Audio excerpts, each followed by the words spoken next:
Hello and welcome to A Closer Look.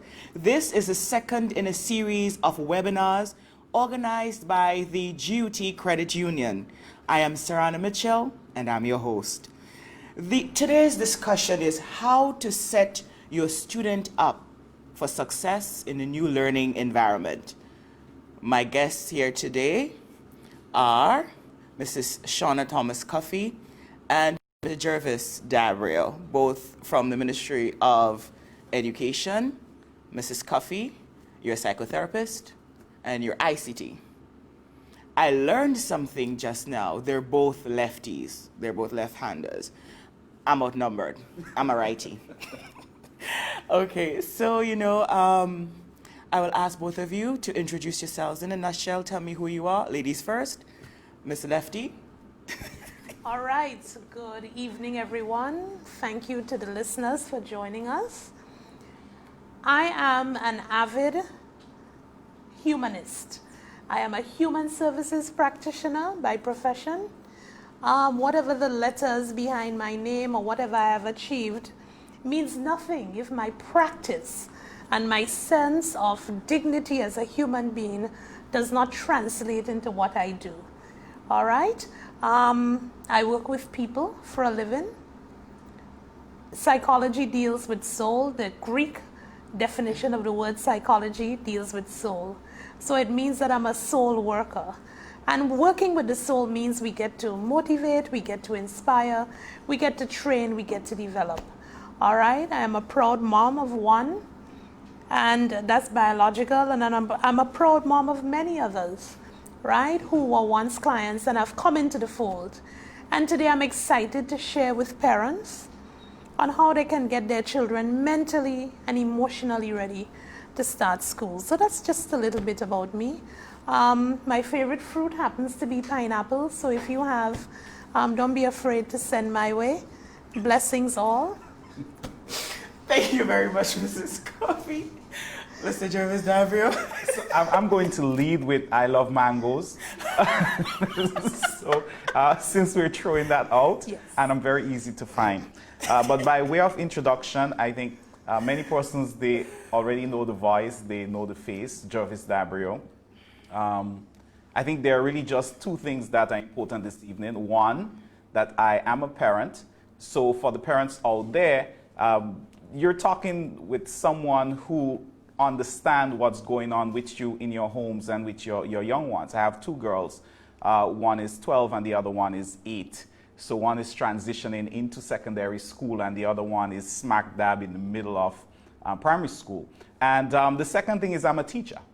Excellent. So you get the perspective of a parent and a teacher in this setting this evening. So that's it. And I love technology. Thank you very much, Mr.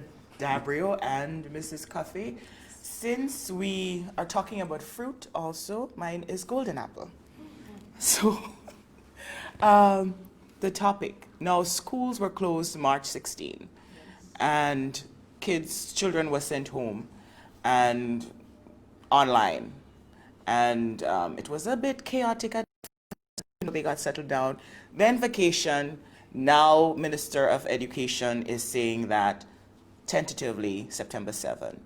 How do you prepare your child for this? Jump in. I think she should lead with that. Okay, so the first lefty. Because there is going to be some psychosocial aspects that must be addressed before my technology kicks in. So definitely. Thank you so much for throwing me straight in the middle of the water. But I'm ready, mentally, right? So, listen, when trauma hits, right, the mind goes through some changes. And when you feel like the trauma has abated some, the mind goes through a different set of change. So we call that transitioning. Our students are transitioning. They were at a point where they didn't get to complete their Hillary term. Trinity term was almost non-existent because You couldn't teach any new concept. You couldn't do anything. It was a lot of reviews, a lot of hands-on things, and they got the opportunity to be exposed to a lot of virtual learning. And that was great.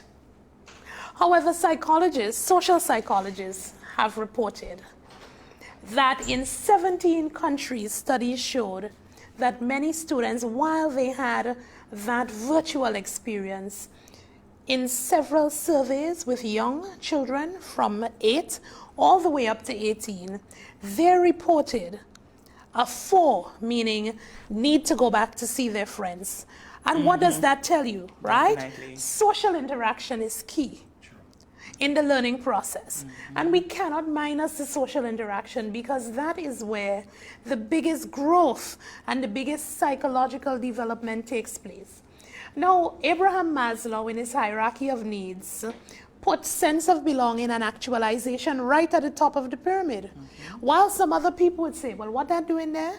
I don't understand the value of that. He knew, because that sense of belonging gets the pull from the group dynamics.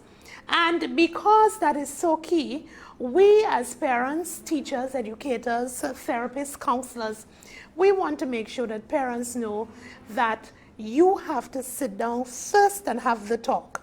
And let me tell you what the talk should consist of. The talk should consist of your school and the name of your school. For preschoolers who have never started school, they must know the name of their school. Students must know the name of their teachers. They must know the location of their schools for those of them transitioning into totally new environments. They must also know some educational expectations, behavioral expectations.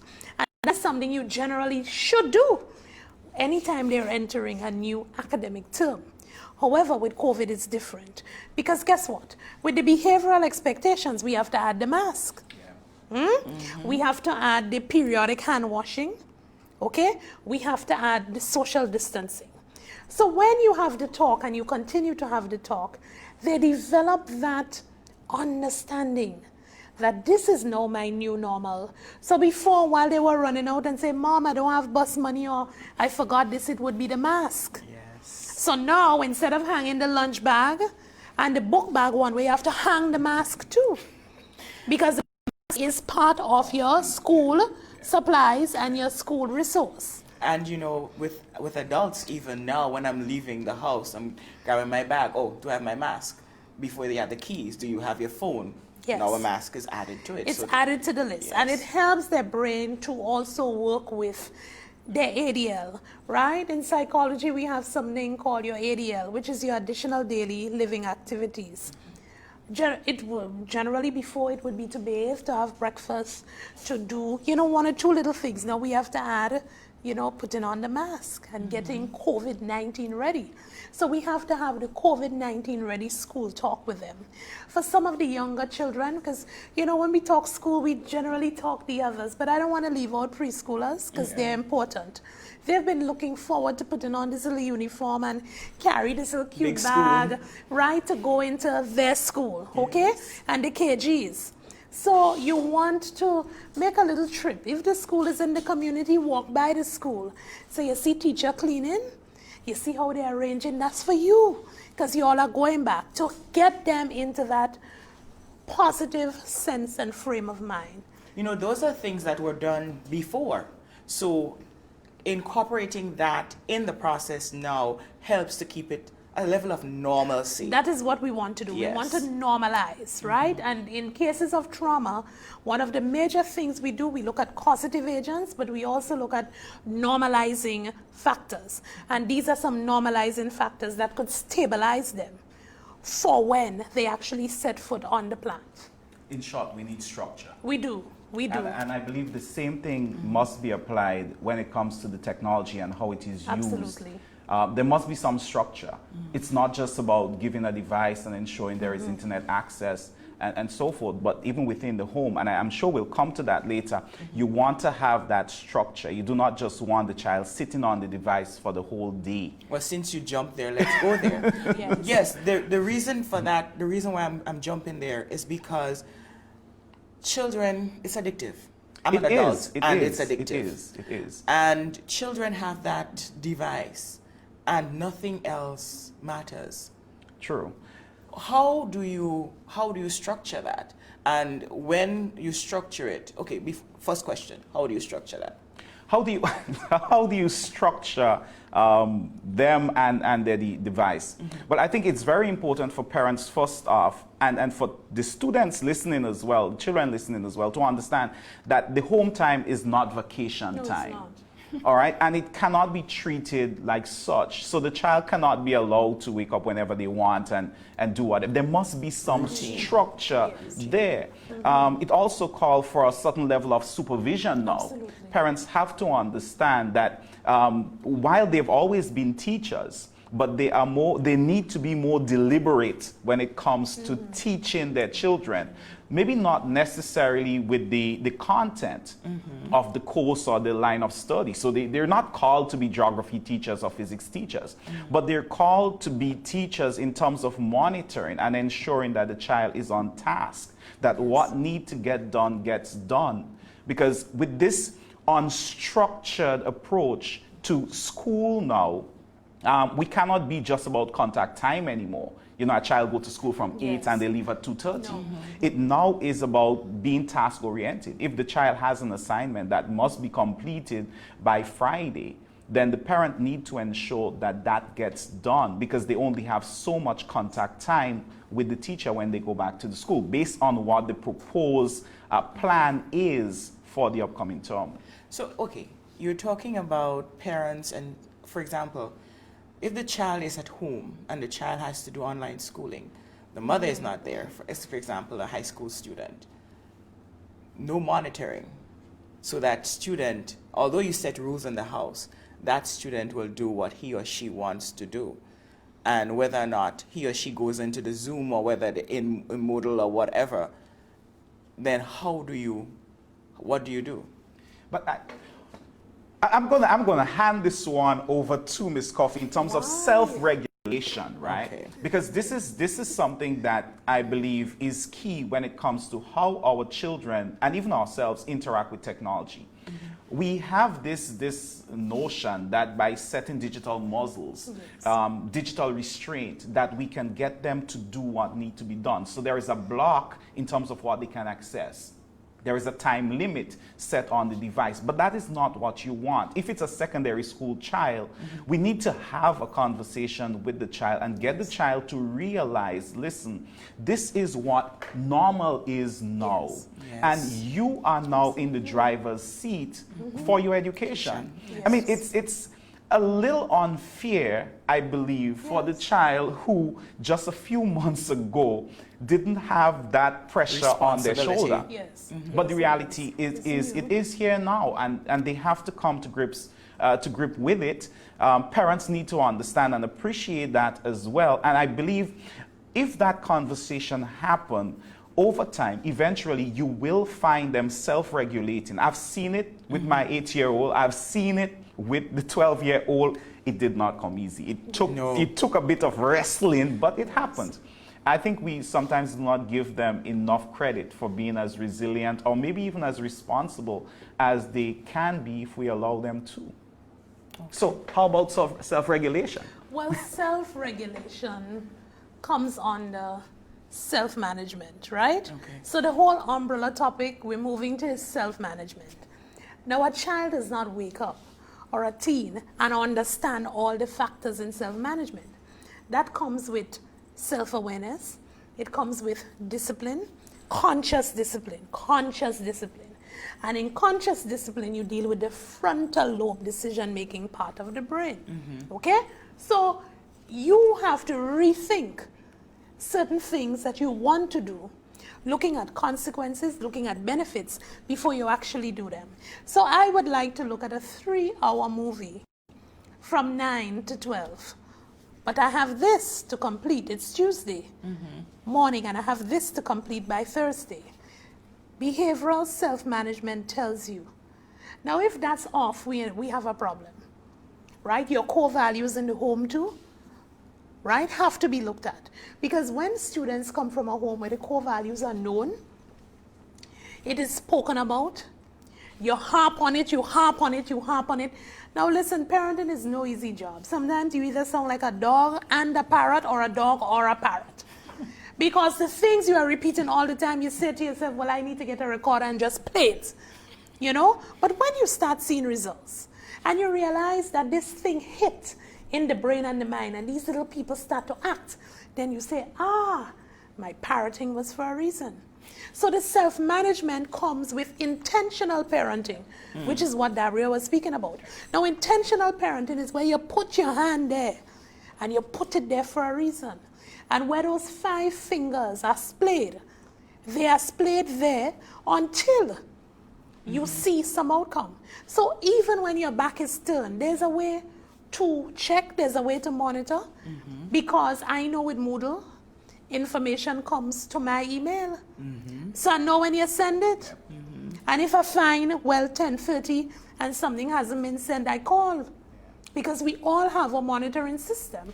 The problem is though, when it comes to screen time, you have some parents proud. Well, when I was growing up, you know, I never had that. And now look, they have it. Yeah, but what are they doing with it? Yeah, exactly. Are they responsible with it? What are their roles? You have to teach them that. That is no longer than these hours. If it's for educational activity, that's the time allotted. You must take 15 to half an hour breaks, go to your books, or stretch, do exercise, drink your water. Because when you're sitting there, if you're cool and you have screen time, hours go. Yeah. You have not eaten, you have not showered, you have not done any other activity. And screen time too, what it does, increase screen time, takes away from them being responsible for chores and so. Yeah. So don't feel because you have this assignment to do, the chores are going to be minus. No, because just because I have to work doesn't mean that I don't get to do all the other things that are required of me as an adult. So we have to work on the scheduling. Part of structure is scheduling, right? I think we have, parents currently have some time to play with still, right? They do. Because it doesn't start with you moving a big mountain, right? No. If the child is expected to wash the dishes, then we need to ensure that the dishes get washed. This is going to translate into the assignment getting done by such time, because at the base, it is about being responsible. Now, I'm sorry for those who are looking on, expecting me to tell you, hey, you have to spend 10 minutes or an hour, top 3 hours. The reality is screen time is a little bit more technical than that. An hour spent watching music videos is not the same as an hour spent engaging with content for educational purposes. Yes. So this is precisely, so this is something that parents have to be aware of. Ms. Coffey mentioned the taking of breaks.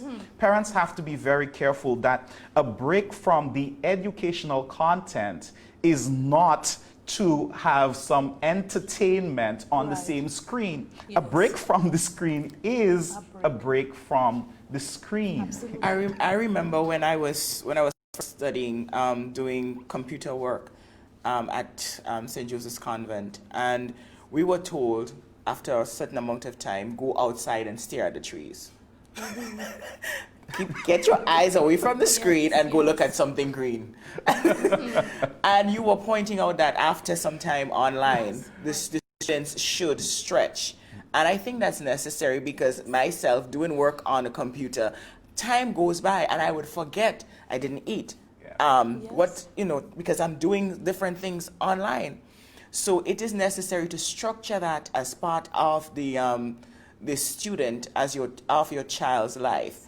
After a certain session, he or she should stretch, or could even incorporate washing the dishes after, so from 6 to 6:30 you do math. You take a break, you wash the dishes, then you go back and you do some work again. So you structure it into the child's daily life so that things work out easily.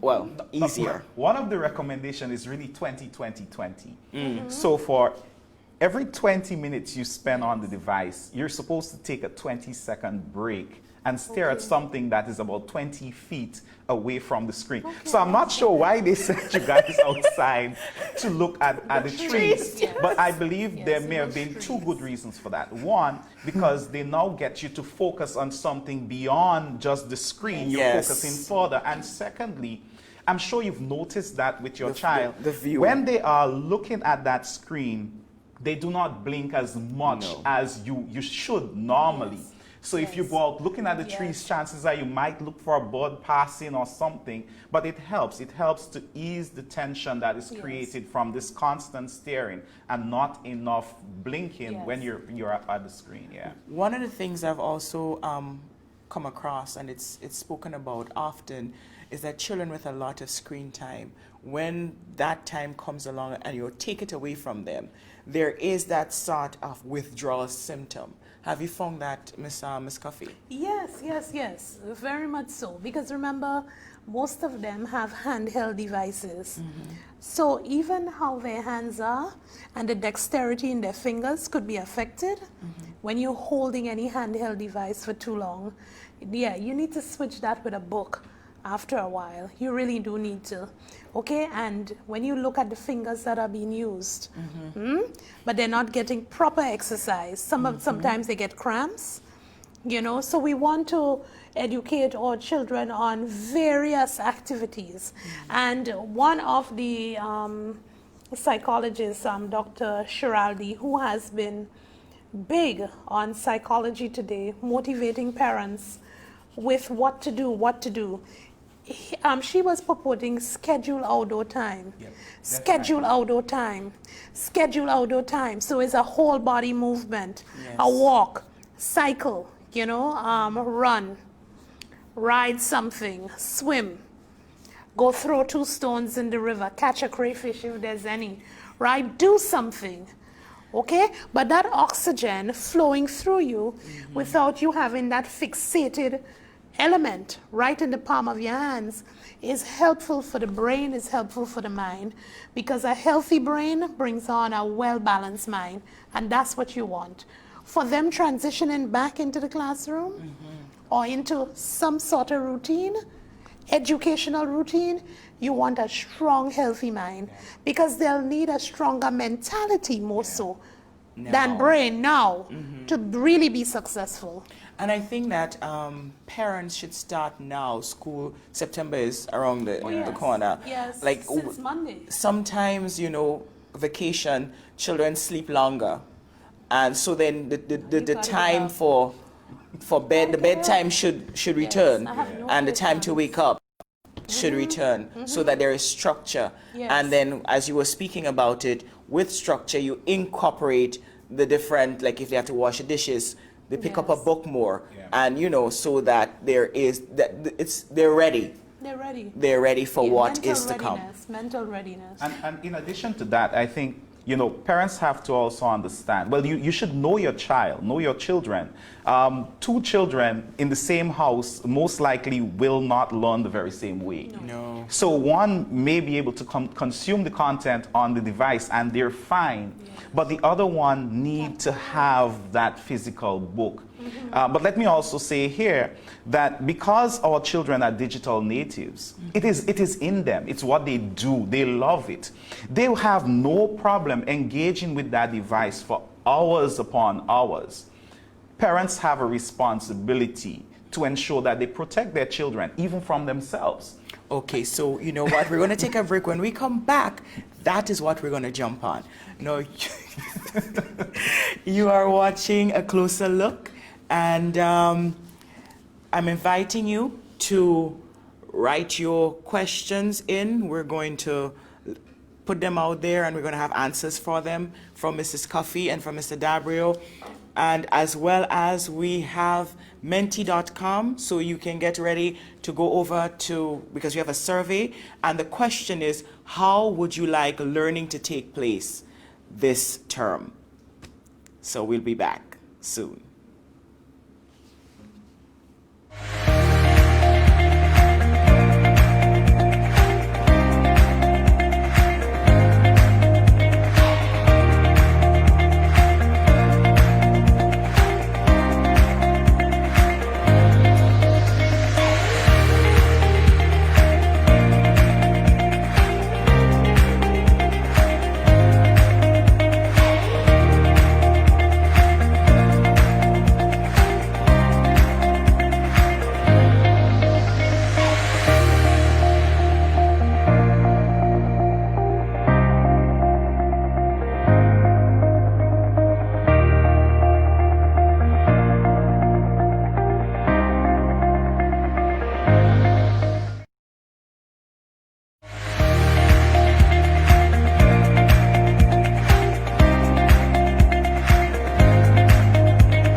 ones for me. I'm my dreams with GUT.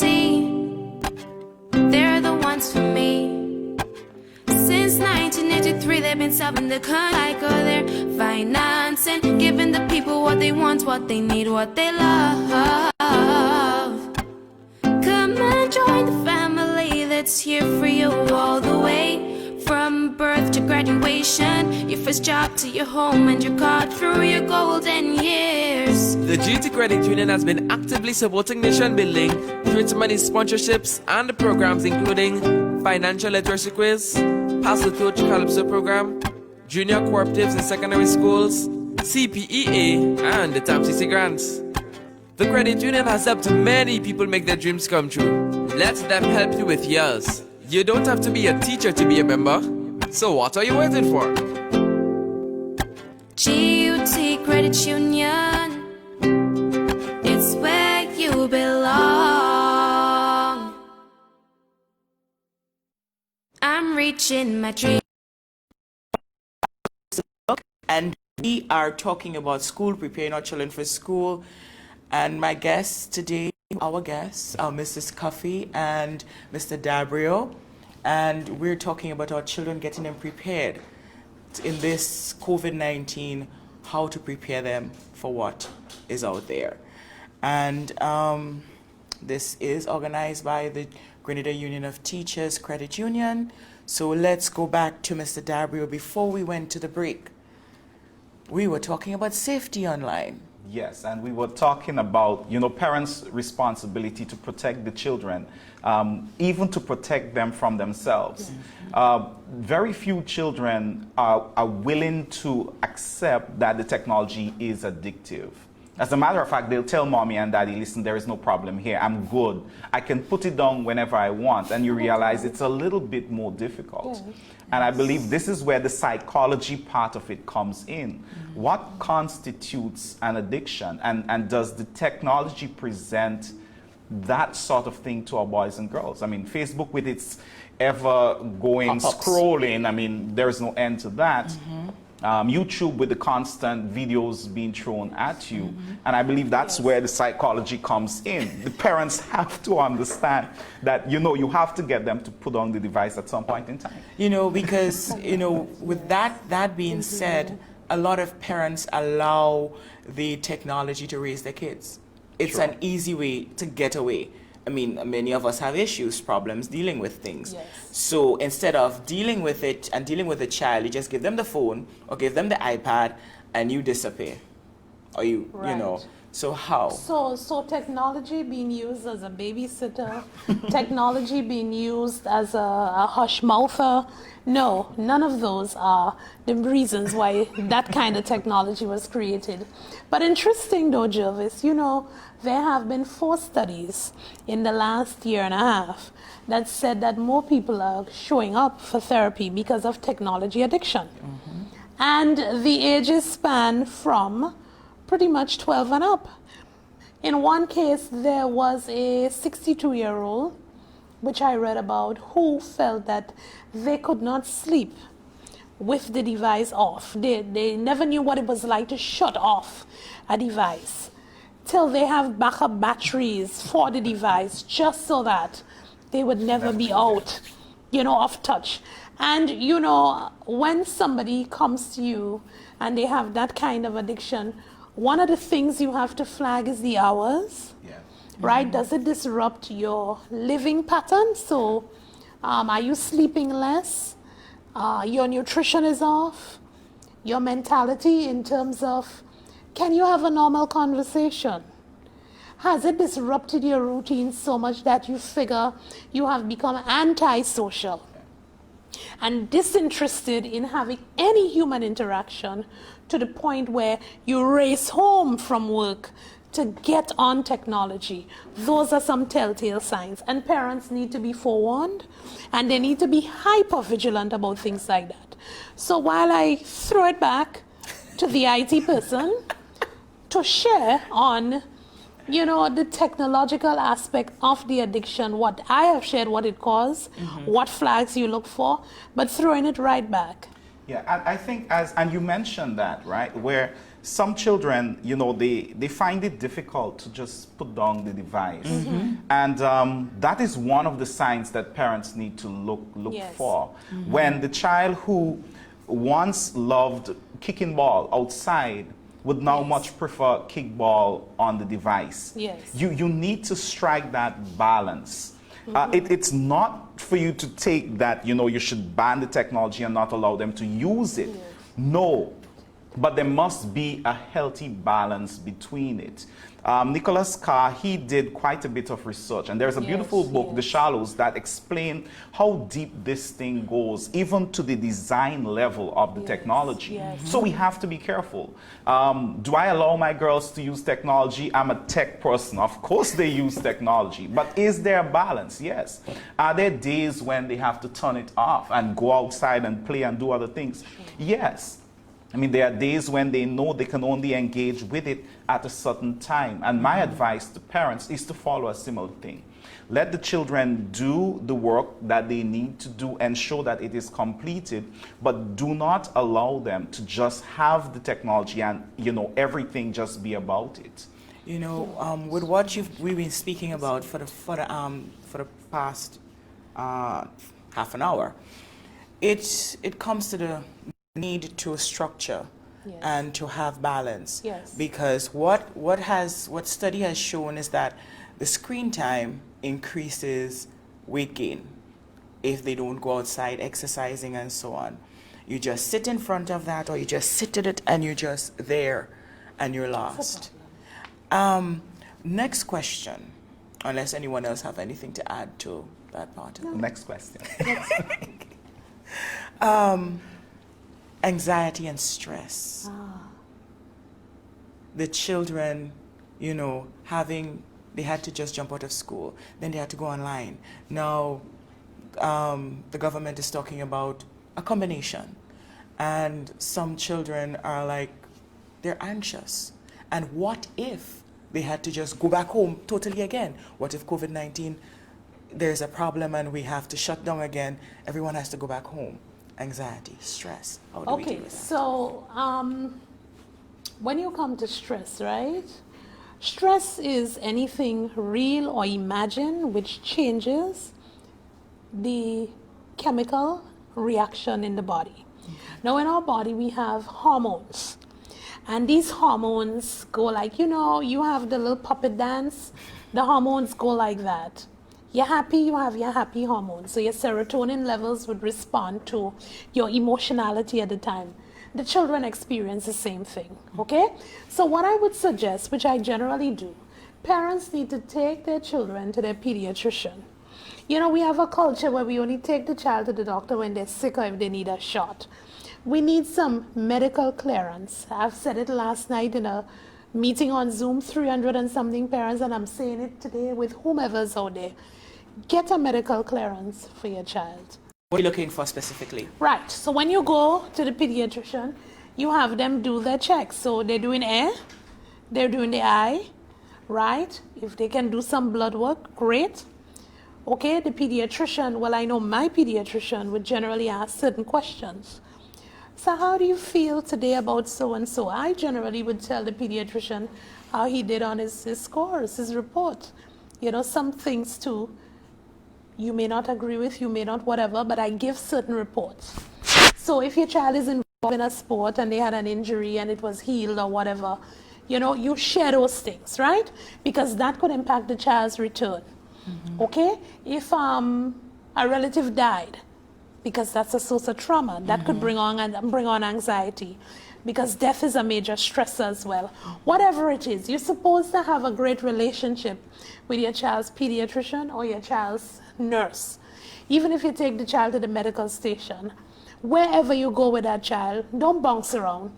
Have somewhere where there's a record and there's some history, right? You want to get that clearance out of the way, and I'll tell you why. Because it helps reduce stress. When you get a clean bill of health, you walk out of there like a champion, you know. Even if you don't know, you'll contact something later. But the mere fact that the blood work came back and this is well, that in itself, those happy hormones are going to come jumping. And then you talk with your children with everything you're doing. You heard what Doc said. The sugar level good in So when you hear you go back, you see these soft drinks, the water I'm packing for you, drink your water, don't come back with it. And the fruits, please don't let them get slimy, eat them at 10:15. You have that conversation. You put that in because it's important. Now, Sarana, many people think children can't have stress. I hear adults saying, hey, but what you have to do? You don't have mortgage to pay, you don't have any stress, but children come down with the most stressors. Could be the death of a pet, change in their family structure, whether mommy goes, daddy goes, whomever goes, the caregiver, right, goes away. That too can be a stressor. It can also be a stressor, medical ailments that they have. Let's take, for example, our differently able students. Most people call them special needs. I don't. I call them differently abled students. They have different stressors. And if you have differently abled parents, that becomes a stressor. I've had situations where students reach into school 8:45, and the principal, hey, well, Miss Coffee, I don't understand. I don't want not to say, well, talk to the child. When you find out the child had to change mommy pampers, wait for the caregiver to come, still make some porridge, drink some and fly up a hill or fly across a pasture and go to school. The situation that they're living in. Right? Yes. So your socioeconomic challenges, right? Or biofamilial circumstances. So you see the stressors are there. And if we are supposed to be a wonderful spice IL community, we must not just look out for our own. And that's one of the points I want to make. In transitioning students to school, community members must get involved too. Encourage them. Speak positively.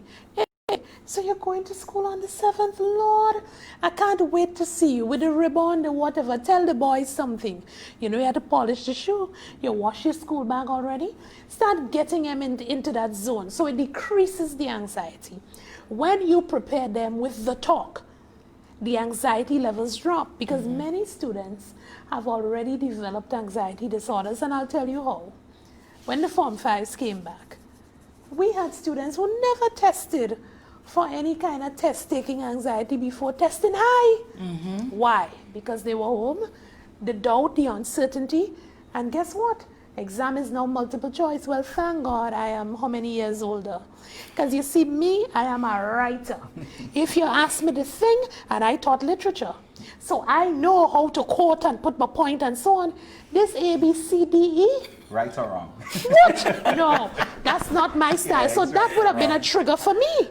That would have been a stressor for me. So I get it.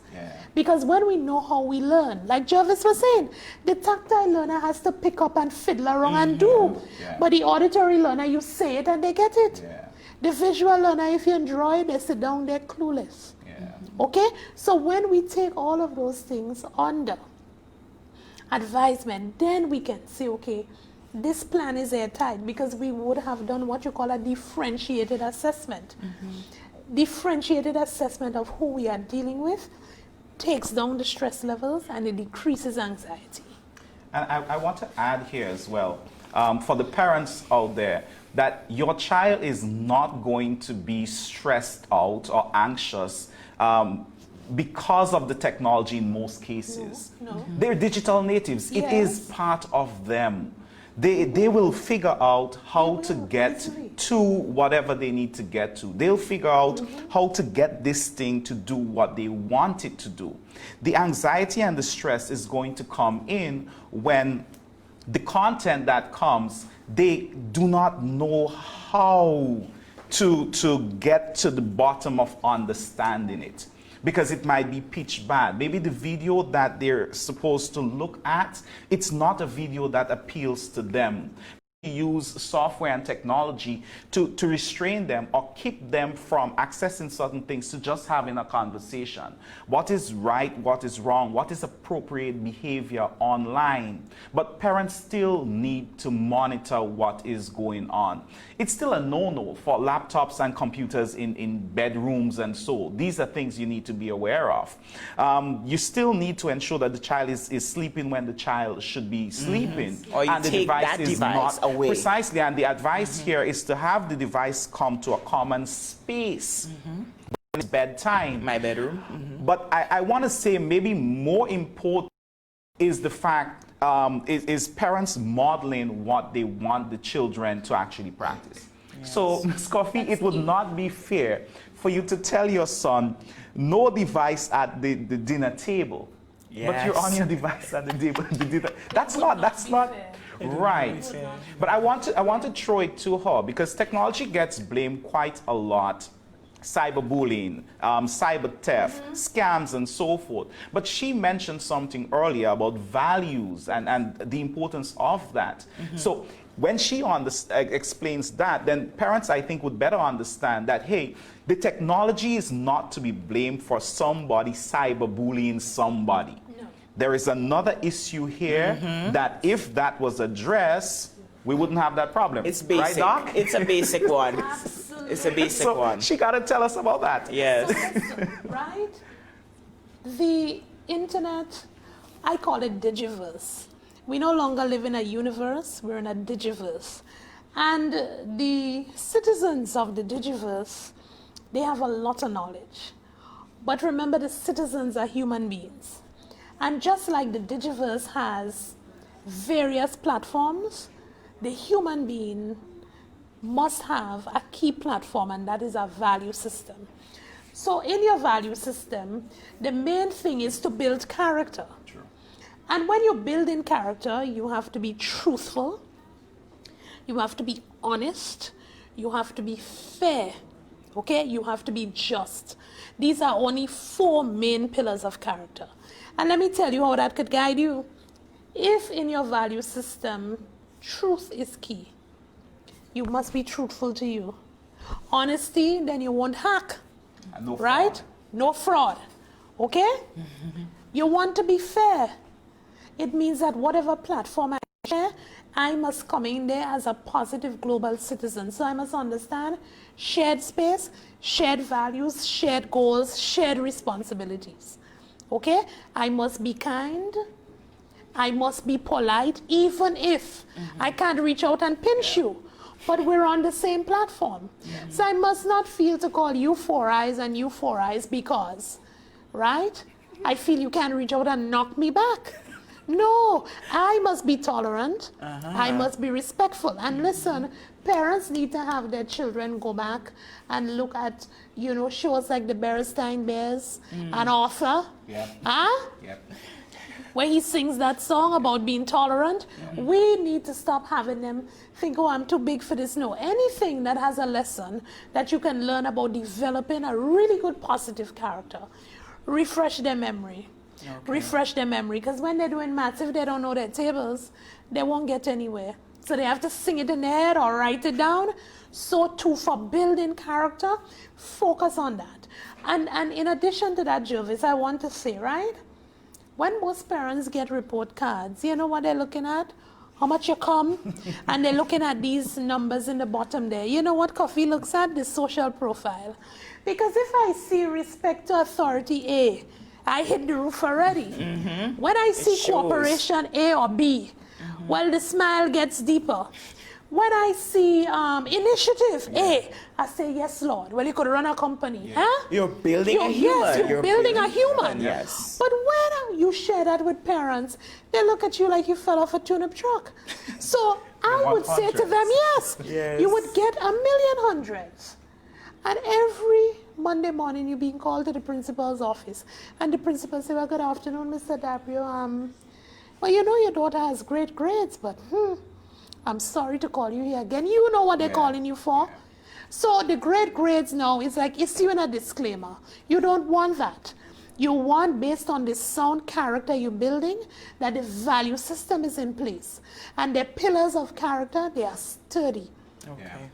Well, we have 3 minutes remaining here. Oh dear. Time has elapsed on us. So I want to know from you one thing to leave with, both of you, to leave with the viewing audience. Balance. Balance. Balance.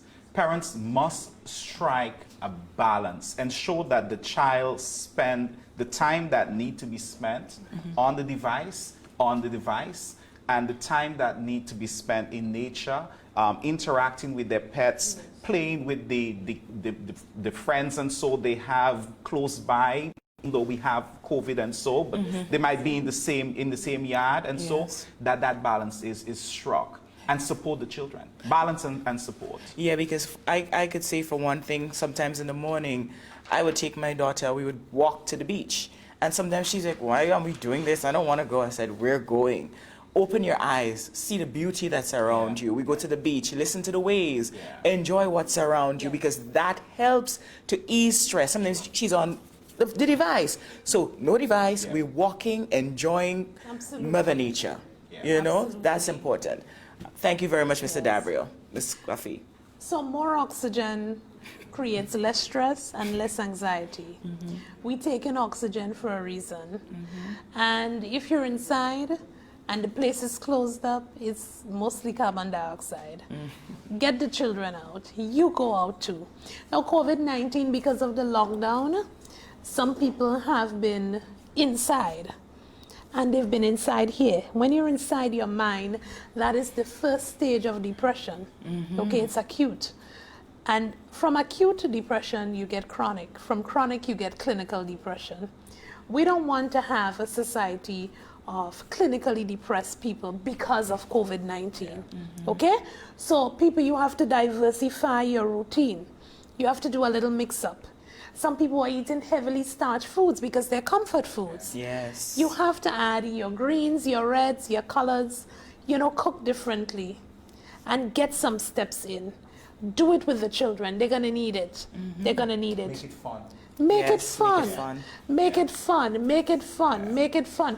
You can create movies while you walk. You can create games. You can, Yes. you know, outside of counting steps, you know, you can bond. You can do, there's something a psychologist was talking about, what you call a movement journal. Yeah. So as you move your journal, and it's a creative movement journal, we can do all those fun things to ensure that our students and our children are mentally ready and fully prepared, even if it's a blended approach that's going to be used. All right? And I know I had my few That's seconds. okay, but that's okay. I want to say here that when it comes to the technology and addiction and, you know, trying to not, you know, develop that problem through neglect, because that's what happens. You give them and just allow the device to babysit them and so forth.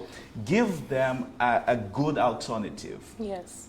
The device is attractive, it is engaging, so do not just tell them, put it down and go outside, but give them something Clear that is guidelines, fun, clear. that, you know, is as, maybe not as much, but it is as fun as So it's possible. a great option.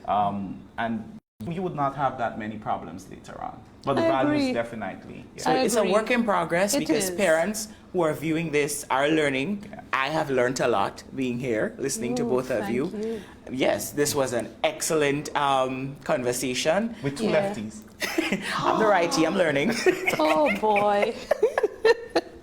And the pineapple and the mango and the golden apple. Yeah. Which is not in season.